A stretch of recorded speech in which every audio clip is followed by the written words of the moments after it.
Hi, I'm Aaron from howtosing.com, and I want to talk to you about vocal exercises. I want to give you some great vocal exercises, some that I think are some of the better ones out there. But first I just want to talk to you for a second about the benefit of vocal exercises. As you may know, your voice, or your voice box, everything that makes up your voice that produces sound is made up primarily of muscle, cartilage as well. But because it's muscle, and a lot of people ask me, can anybody learn how to sing? And my thought is always, well, just like building up a muscle at a gym, you can build up the muscles in your voice box, and you can have better coordination and better pitch and all that stuff. As you develop the muscles through vocal exercises, you strengthen the muscles, and then obviously they're not as weak when those muscles are weak and your cords are weak. That's when you miss pitches and you break and you crack and all that stuff, and you don't have a very high range. All that is because the lack of coordination, because your muscles are not strong. So that's a big benefit of vocal exercises. So better pitch, help increase your range. And another one is smooth out those breaks. You may have heard of what's called the mixed voice, or some people call it the blended voice, or some people just call it the mix. But basically what that is, you have two primary registers. You have your chest register and head register. That's true for guys and girls. And then there's your falsetto and whistle, but I'm not getting into that. As far as the mixed voice goes, it's basically a mix of your head voice, oh, and your chest voice, oh. It's having a nice blend between the two of those, your mix. Having a good mixed voice is when you have a clean, smooth from like ooh,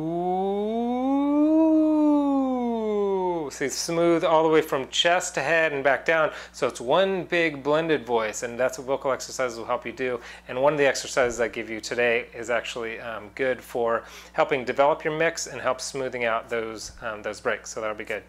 There are two types of vocal exercises, sort of. I mean, really, there's the warm-up exercises. Which is the first one I'm going to give you, warm-up exercise. And a good warm-up exercise, you just need to do 1, 2, 3, maybe a full regimen of them, but at least the first one or first couple should be a good, like, just getting your voice kind of warmed up kind of thing. And a good closed mouth exercise is a good one to start with. This is just the hmm.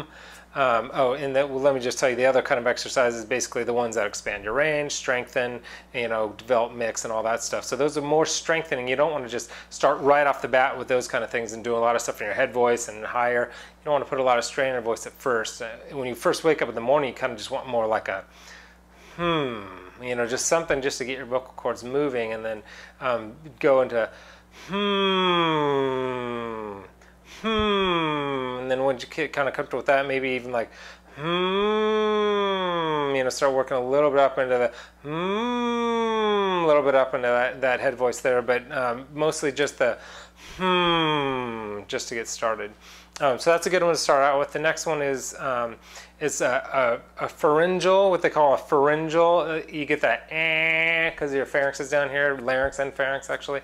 NG, the So this one is a pharyngeal slide. So this is the actual one that, this slide is the one that can help you expand your range, smooth out breaks, and help you develop your mix. So you got the exercise, and this one is do like an NG kind of sound. It's kind of ugly sound, but it actually is good for helping your vocal cords to connect. Just as a side note, but the benefit of this one is that sound, that kind of sound helps your vocal cords to connect. A lot of times what happens is when you go from your chest voice and trying to get into your head voice, a lot of people have difficulty getting into their head voice. Many people, I would almost say most people, have difficulty getting into the head voice without going like into their falsetto. And what happens in falsetto is your cords kind of break apart, and that sound you're getting just comes from just the edges.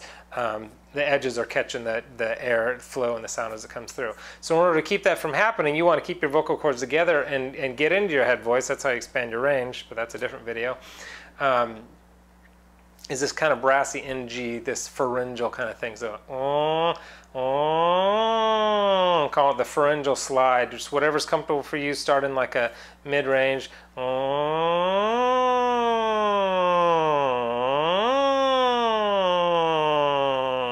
And notice I'm going from my chest voice to my head voice. There's no breaking. It's just that pharyngeal kind of helps keep your chords together. So that's that. Those are two great exercises for you. Vocal exercises are really vitally important for the serious singer. If you want to be serious, you really need to be vocalizing daily, doing your vocal exercises daily.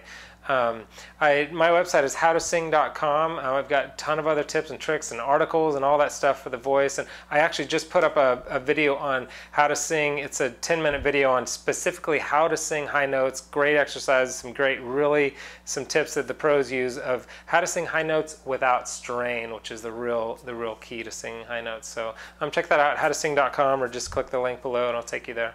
But that's it for now.